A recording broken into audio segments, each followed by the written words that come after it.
Back to another video और आपका आज स्वागत है। आज जो वीडियो में लेकर उसका टाइटल है मोहित वध Shri Ram versus Maricha and Subahu Valmiki Ramayana episode 3। तो चलिए देख लेते हैं ये वीडियो, लेकिन इससे पहले इस वीडियो चैनल का ओरिजिनल लिंक आपको हमारी वीडियो के डिस्क्रिप्शन मिल जाएगा। सब्सक्राइब के लाइक के शेयर को फॉलो करें इनके चैनल को। इसके अलावा लोग चैनल के स्वयं लिंक भी हमारी वीडियो के डिस्क्रिप्शन मिल जाएगा। सब्सक्राइब के लाइक के शेयर को फॉलो करें। चलिए देख लेते हैं ये वीडियो। ओके, तो लास्ट वाले वीडियो में हम लोगों ने ताड़का वध तक पढ़ लिया था और इसके आगे से अब हम कहानी को कंटिन्यू करेंगे and I am loving that you guys are loving it. बहुत सारे लोगों ने पूछा था कि कौन सी रामायण पढ़ रहा हूँ, तो ये गीता प्रेस की वाल्मीकि जी वाली रामायण है।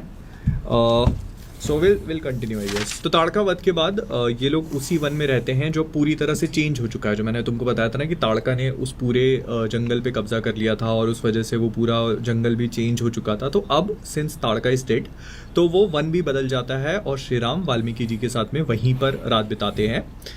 इस टाइम पर मतलब ये होने की वजह से जितने भी देव होते हैं वो बहुत प्रसन्न होते हैं श्री राम से और फिर उनको बहुत सारी चीज़ें मतलब आशीर्वाद वगैरह प्रोवाइड करते हैं।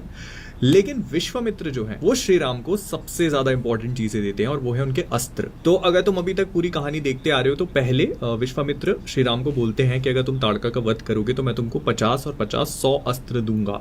तो इसमें वो एक एक करके उनको 100 अस्त्र देना शुरू करते हैं। ऑल्दो मैंने सारे मार्क करके रखे हुए हैं, अगर तुम देखोगे तो ये this is everything that I have marked. और ये बहुत इंटरेस्टिंग भी है, लेकिन मैं तुमको एक एक अस्त्र नहीं बताने वाला, तुम बस मेन चीजें समझ लो। तो सबसे पहले वो उनको कई सारे चक्र देते हैं, दंड चक्र, धर्म चक्र, काल चक्र, विष्णु चक्र, इंद्र चक्र। फिर जो इंद्र का वज्रास्त्र है वो देते हैं। फिर शिव जी का त्रिशूल देते हैं। फिर आता है ब्रह्मशिर। अब ब्रह्मशिर जितना मुझे पता है, जितना मैं स्टडी कर पाया हूं, तो ब्रह्मशिर जो होता है वो ब्रह्मास्त्र के भी एक ऊपर का वर्जन होता है। मतलब ब्रह्मास्त्र जो होता है वो किसी एक पर्टिकुलर इंडिविजुअल को टारगेट करके छोड़ा जाता है, लेकिन ब्रह्मशिर जो होता है ना वो 3 लोगों को इफेक्ट कर सकता है और वो मतलब टोटल केओस और डिस्ट्रक्शन दिखाता है।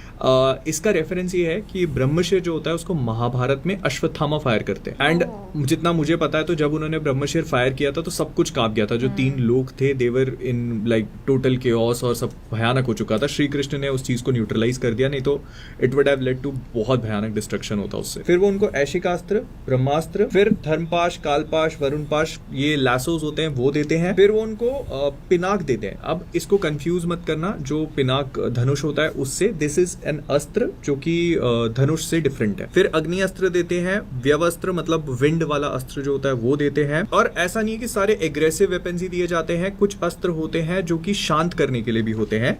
जैसे सम्मोहन अस्त्र होता है, प्रस्वपन होता है। सम्मोहन हिप्नोटिक होता है, प्रस्वपन जो होता है वो स्लीप इंड्यूस कर देता है। फिर प्रशमन और सौम्य 2 अस्त्र होते हैं। ये अग्नि अस्त्र का इफेक्ट कूल करने के लिए यूज किए जाते हैं। मतलब बेसिकली अगर किसी ने अग्नि अस्त्र आपके ऊपर फायर किया है तो आप उसका कार्ड जो है वो ये फायर करोगे। फिर शिशिर अस्त्र और शितेशु 2 देते हैं जो कि इंटेंस कोल्ड और पियर्सिंग कोल्ड जो होती है ना, फ्रीज करने वाले, वो होते हैं। फिर पता नहीं मैंने बताया कि नहीं, ये मुझे बहुत बहुत कूल लगा। ठीक है, तो ऐशिकास्त्र, ऐशिकास्त्र का ये कहा जाता है कि भगवान श्री राम के पास ये वाला अस्त्र जो था ये किसी भी घास के एक घास के ब्लेड को एक वेपन या एक एरो की तरह यूज कर सकते थे। This was so cool. मतलब ये है इसमें इनके पास। खैर ये ऐसे करके ये पूरे 100 अस्त्र श्री राम को प्रदान किए जाते हैं। जब वो सारे अस्त्र श्री राम को सौंप दिए जाते हैं तो वो फिजिकली उनके सामने अपीयर होते हैं। उनमें से कितने ही धूम के समान काले प्रतीत होते थे तथा कुछ अस्त्र सूर्य और चंद्रमा के समान प्रकाशमान थे। तो वो फिजिकली उनके सामने अपीयर होते हैं और श्री राम से पूछते हैं कि हम आपकी कैसे सेवा कर सकते हैं। तो श्री राम उनको कहते हैं कि जब भी मुझे आपकी जरूरत होगी तो मैं तपस्या करके आपको बुला लूं। फिलहाल आप मेरे मन में स्थित होकर सदा मेरी सहायता करते रहें। अब श्री राम जो है वो विश्वामित्र के साथ उनके आश्रम पहुंच चुके हैं और वो उनसे पूछते हैं कि सिर्फ यही आश्रम क्यों? आप किसी भी आश्रम में अपनी तपस्या कर सकते थे, तो आपने यही आश्रम क्यों चुना?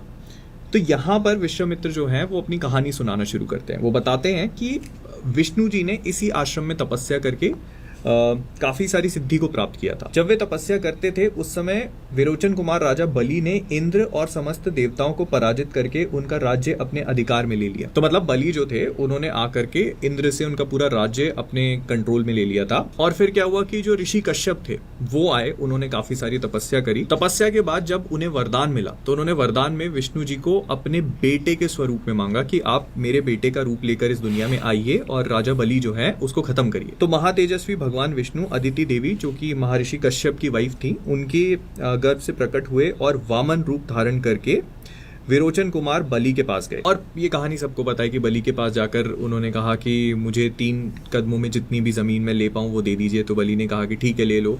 तो उन्होंने बड़ा रूप धारण किया और फिर तीनों लोगों को नाप दिया। तो वो लोग पूरे वापस लेकर के उन्होंने दोबारा से इंद्र को सौंप दिए। तो यहाँ पर भी वही दिखाया है, संपूर्ण लोगों के हित में तत्पर रहने वाले भगवान विष्णु बलि के अधिकार से त्रिलोकों की राज्य ले लेना चाहते थे।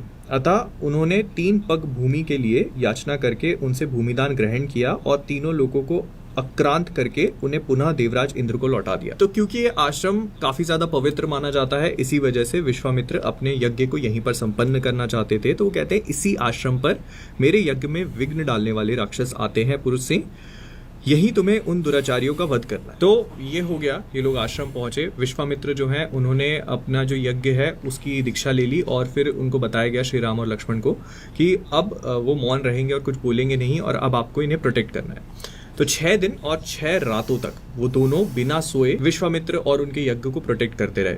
जब 6ठा दिन और 6ठी रात आने लगी तो श्री राम ने लक्ष्मण जी से कहा कि अब केयरफुल रहना होगा क्योंकि अभी वो वक्त है जब वो लोग आक्रमण करेंगे। तब श्री राम ने सुमित्रा कुमार लक्ष्मण से कहा, सुमित्रा नंदन तुम अपने चित्त को एकाग्र करके सावधान हो जाओ। एंड उन्होंने ये चीज बोली ही थी कि तभी जो उनका यज्ञ की अग्नि होती है वो अचानक से फ्लेयर अप हो गई, मतलब ऐसे प्रज्वलित हो उठी। आकाश में बड़े जोर का शब्द हुआ जो बड़ा ही भयानक था, मतलब ऐसे बिजली वगैरह कड़की होगी और काफी टेरर वाला माहौल बन गया। और तब उन्होंने देखा कि मारीच और सुबाहु नामक राक्षस सब और अपनी माया फैलाते हुए यज्ञ मंडप की ओर दौड़ते हुए आ रहे थे। उनके अनुचर भी साथ थे।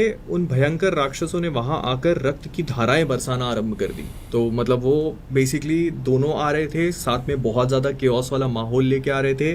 उन्होंने पूरी माया, मतलब वो हिप्नोटिज्म और वो इल्यूजन्स क्रिएट करने स्टार्ट कर दिए। प्लस उनके जो मिनियंस होते हैं वो भी उनके साथ में थे और आते ही उन्होंने खून की नदियां बहाना शुरू कर दी उस एरिया में। I hope you can imagine the entire thing. और वो इतना ज्यादा सीवियर था कि जो जहाँ पे यज्ञ हो रहा था उसके आसपास की जितनी भी मिट्टी और जो भी एरिया था वो पूरा नदी के जैसे खून की नदियों की तरह बहने लगा। वहां की भूमि को भीगी हुई देख श्री रामचंद्र जी सहसा दौड़े और इधर उधर दृष्टि डालने पर उन्होंने राक्षसों को आकाश में स्थित देखा। मतलब वो देखा उन्होंने कहां पर है, ऊपर उनको मिले। और फिर उन्होंने लक्ष्मण जी की ओर देखकर कहा, वह देखो मांस भक्षण करने वाले दुराचारी राक्षस आ पहुंचे हैं। ऐसे कायरों को मैं मारना नहीं चाहता।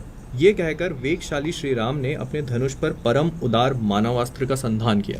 तो बेसिकली श्री राम जो है उन्होंने लक्ष्मण जी से कहा कि ये सब लोग जो है मांसाहार करते हैं और राक्षस हैं, इसीलिए मैं इनको मारना नहीं चाहता, मतलब ये मेरे हाथों मरने के काबिल भी नहीं है। तो वो अपने बो में एक परम उदार मानवास्त्र, मतलब एक नॉन लीथल एरो को वील्ड करते हैं और वो शूट करते हैं। श्री राम ने बड़े रोष में भरकर मारीच की छाती में उस बाण का प्रहार किया। उस उत्तम मानवास्त्र का गहरा आघात लगने से मारीच पूरे 100 योजन दूरी पे समुद्र के जल में जा गिरा। 100 योजन दूर। This was a non lethal arrow, I should I remind you. फिर इसके बाद वो उसको एक कोल्ड एरो मारते हैं मारीच को ही, और वो और दूर जाने लगता है। तो श्री राम कहते हैं कि मैंने जो इसको एरो मारा है उससे मरेगा नहीं, लेकिन दूर हो जाएगा यहाँ से। फिर इसके बाद उन्होंने जो दूसरे राक्षस थे उनकी ओर इशारा करते हुए कहा, अब यज्ञ में विघ्न डालने वाले इन दूसरे निर्दय दुराचारी पापकर्मी एवं रक्त भोजी राक्षसों को भी मार गिराता हूं। उन्होंने ये कहने के बाद शीघ्र ही एक महान सा अग्नियास्त्र का संधान करके उसे सुबाहु की छाती पे चलाया और उसकी चोट लगते ही वह मरकर पृथ्वी पे गिर पड़ा। तो तुम्हें बेसिक आइडिया समझ में आ गया होगा। मारीच और सुबाहु दोनों आए। मारीच को देखते ही श्री राम ने कहा कि ये घिनौना मांस भक्षण करने वाला राक्षस है, ये मेरे हाथों मरने लायक भी नहीं है। उन्होंने पहले उसको एक नॉन लीथल एरो मारा जिससे वो 100 योजन, 1 योजन इज लाइक 15 किलोमीटर्स, तो वो इतनी दूर जाकर समुद्र में गिरा। उसके बाद उन्होंने उसको एक कोल्ड एरो मार के बिल्कुल ही न्यूट्रलाइज कर दिया, मारा नहीं। और फिर सुबाहु को उन्होंने फाइनली एक अग्नि अस्त्र से खत्म कर दिया। अब ये पूरा सब कुछ होने के बाद विश्वामित्र जो हैं वो श्री राम से बड़े प्रसन्न हो जाते हैं और उनको कहते हैं कि चलो ठीक है, ये हो गया, हम लोग मिथिला के नरेश जनक के पास चलते हैं क्योंकि उनका परम धर्ममय यज्ञ प्रारंभ होने वाला है। उसमें हम सब लोग जाएंगे, तुम्हें भी हमारे साथ चलना है। वहां एक बड़ा ही अद्भुत धनुष रत्न है, उसे मैं तुम्हें दिखाना चाहता हूँ। तो this was Vishwamitra telling Shri Ram कि हम लोग जनक राजा के पास जा रहे हैं, उनके पास एक बहुत ही अच्छा सा धनुष है, वो मैं तुमको दिखाना चाहता हूँ। इसके पीछे की कहानी भी एक्सप्लेन करी हुई है। पहले कभी यज्ञ में पधारे हुए देवताओं ने जनक के किसी पूर्व पुरुष को वह धनुष दिया था, मतलब जनक जो राजा जनक थे उनके एंसेस्टर को देवताओं ने किसी यज्ञ में आकर के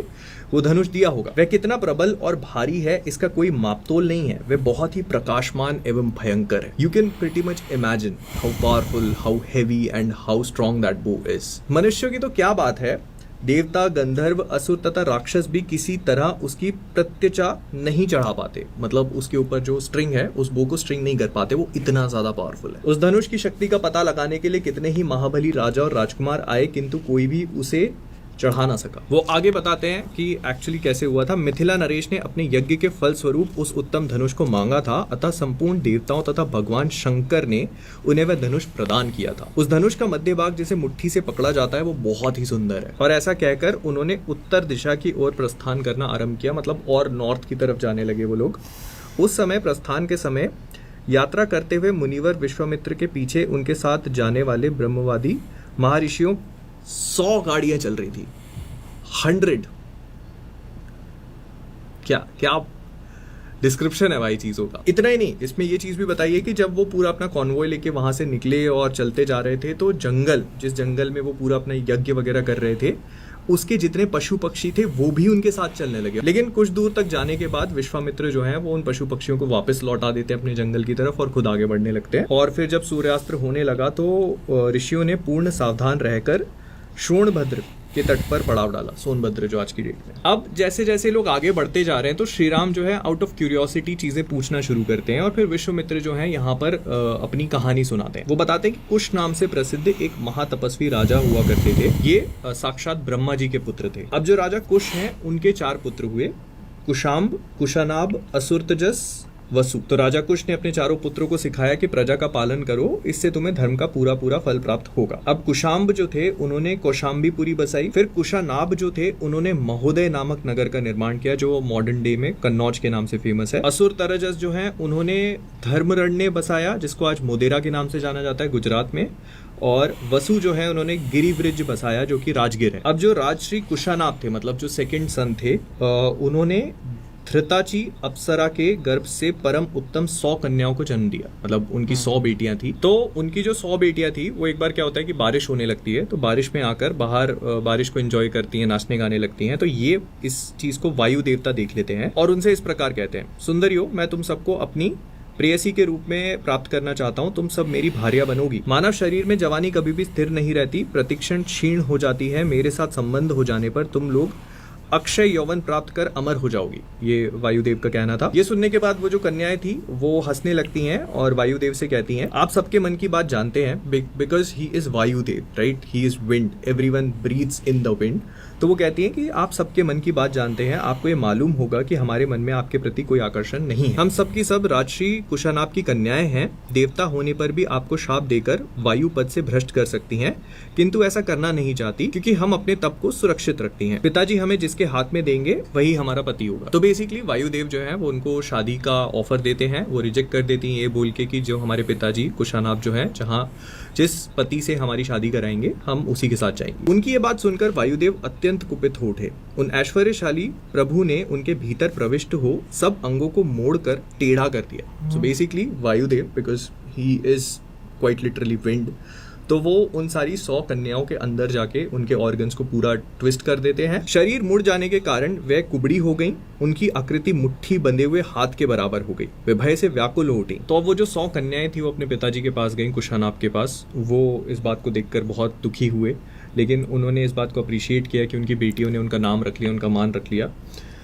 अब उनको नहीं समझ में आ रहा था कि क्या करें, तो उनके पास जो उनके मंत्री थे उन्होंने सजेस्ट किया कि इनकी शादी करा दी जाए। तो ये लोग क्या करते हैं कि चुली नाम से एक काफी बड़े महर्षि थे, उन्होंने अपने संकल्प से एक मानस पुत्र को जन्म दिया था जिसका नाम ब्रह्मदत्त था। तो राजा कुशानाब डिसाइड करते हैं कि उनकी 100 कन्याओं का विवाह जो है वो ब्रह्मदत्त के साथ में करा देंगे। तो ब्रह्मदत्त के साथ जब विवाह हो रहा होता है, जैसे ही ब्रह्मदत्त उन कन्याओं के हाथ को स्पर्श करते हैं, टच करते हैं, तो वो सारी की सारी वापस नॉर्मल टर्न हो जाती है। और ये नीडलेस टू से बात देखकर राजा कुशानाब जो थे वो बहुत खुश हुए। फिर उनकी बेटियां जो है वो विदा हो गई।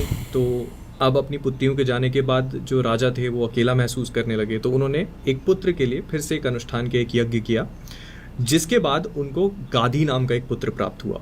गाधी जो है वो विश्वामित्र के पिताजी हैं। सो नाउ यू अंडरस्टैंड कि हर एक स्टोरी कैसे कनेक्टेड एक दूसरे से। मतलब ये जो पूरी राजा कुशनाभ वाली मैंने तुमको कहानी बताई, ये उनकी 100 पुत्रियां, उनका विवाह होने के बाद वो अकेले पड़ गए, जिस वजह से उन्होंने पुत्र प्राप्ति के लिए एक यज्ञ करा। उस यज्ञ से उनको गादी नाम के पुत्र प्राप्त हुए और गादी के पुत्र विश्वामित्र। सो या आई गेस आज के लिए इतना रखते हैं। इस वाले वीडियो में हमने काफ़ी सारी चीज़ों को कवर किया और जब मैं पढ़ रहा था तब मेरे दिमाग में ये चीज़ आई थी कि बहुत सारे लोग बहुत सारे एलिगेशंस लगाते हैं और बहुत सारी बातें करते हैं कि श्री राम जो है वो मतलब मांस वगैरह खाते थे और ये चीज़ करते थे। बट इसको पढ़ के मुझे लगता है कि ये चीज़ बहुत ही क्लियरली डिबंक हो चुकी है। श्री राम जो है वो मारीच को मारना तक नहीं चाहते ये बोलकर कि वो मांस भक्षण करता है। मतलब तुम समझ रहे हो कि डिस्पैरिटी कितनी भयानक है। उन्होंने 2 बार इस चीज़ को मेंशन किया है कि राक्षस मांस खाता है, इस वजह से ये मेरे से मरने योग्य भी नहीं है। So yeah we clearly debunk that thing. But हाँ, मैंने जितना पढ़ा है उसके बारे में हम और भी धीरे धीरे आगे बात करेंगे। मैं पिछले कुछ दिनों से बहुत ज़्यादा पढ़ नहीं पा रहा हूँ। I am trying my best here, but देखते हैं। तो काफ़ी बढ़िया। तुम बताना तुम्हें कैसा लगा। मिलते हैं अगले वाले में। Bye bye.